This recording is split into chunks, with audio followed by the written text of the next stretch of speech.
How often have you caught yourself thinking about going to bed late again? Movies, unfinished deadlines, surfing the internet, and bang. And you should have been sleeping for an hour already. Well, nothing to worry about. I'll sleep later, you say to yourself. However, alas, this is not the case. We constantly do not fill up the time of sleep allotted to us. For a certain time, it seems to us that everything is in order, a week to a month.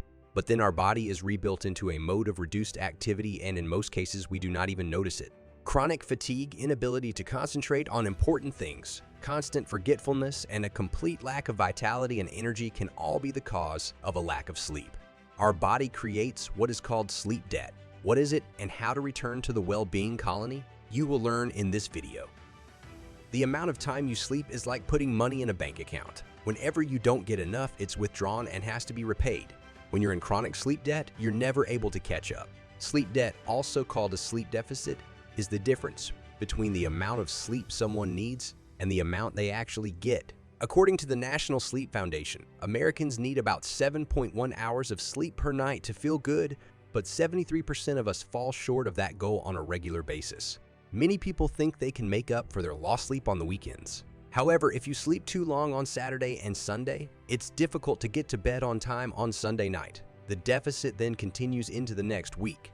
Sleep debt often starts insensibly. You feel unassembled with lack of motivation and power to do your routine tasks, but actually it's much worse.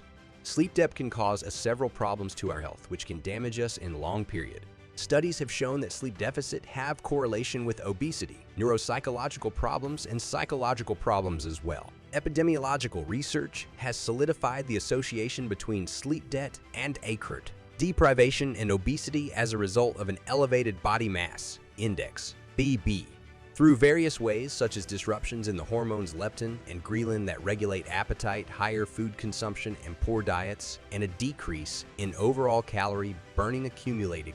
And continuous short-term sleep deficit has been shown to increase and intensify psychophysiological reactions in humans to emotional stimuli. For the amygdala plays a strong functional role in the expression of negative emotions such as fear, and through its anatomical connections with the medial prefrontal cortex PFC, has an important function in the subjective suppression of and the reframing and reappraisal of negative emotions. A study assessing sleep deficit in young Japanese men over a 5-day period, during which they slept only 4 hours per day, showed that there was greater left amygdala activation to fearful faces, but not happy faces, and an overall subjective mood deterioration. One way to calculate your sleep debt is to track the nights you're getting less than 7 hours of sleep, then add up how much less sleep you got every day. So if you're only getting 6 hours of sleep Monday through Friday, by the weekend, you've built up a debt of 5 hours.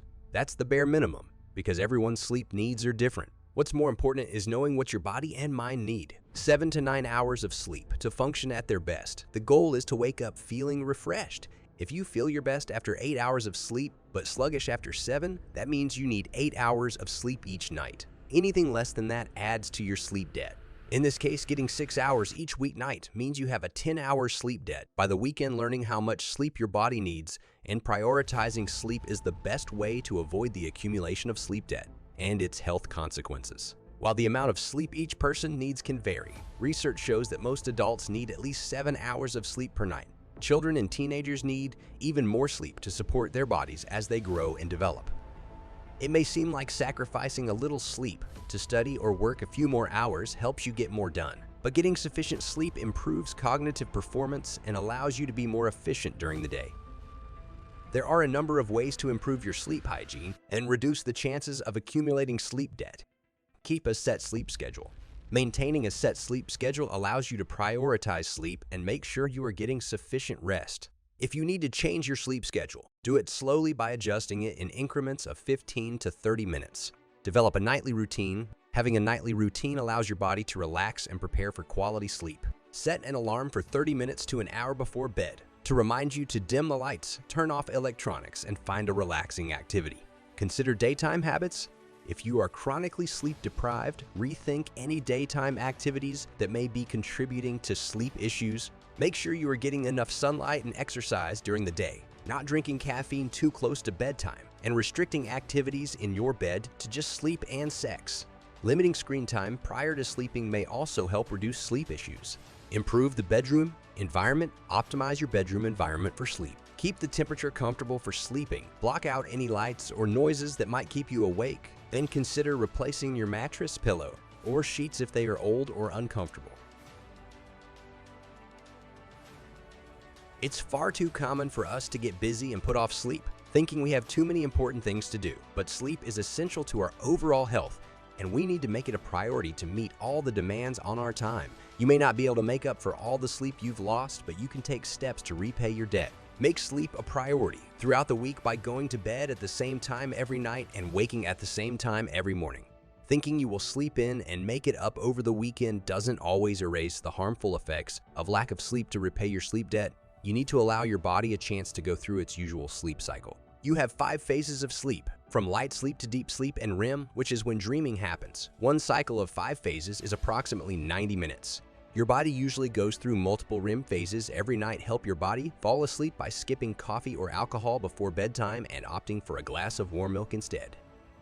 Tips for increasing your sleep quality. 1. Go to sleep 15 minutes earlier each night until you reach your desired bedtime. 2. Don't sleep later than 2 hours past when you normally wake up, even on the weekends. 3. Keep electronics in a separate room. 4. Think over your evening routine to see if anything is keeping you up too late. 5. Stop using electronics 2 hours before bedtime. 6. Make sure your bedroom is dark and cool enough. 7. Avoid caffeine late at night. 8. Exercise no later than 3 hours before you go to bed. 9. Avoid naps outside of 20-minute power naps. All in all, sleep is an extremely important element of our lives. And although a large number of people sometimes neglect it, believing that there are more important things to do, we should be more careful about the quantity and quality of our sleep in order to take care of our healthy future. Boost You Health.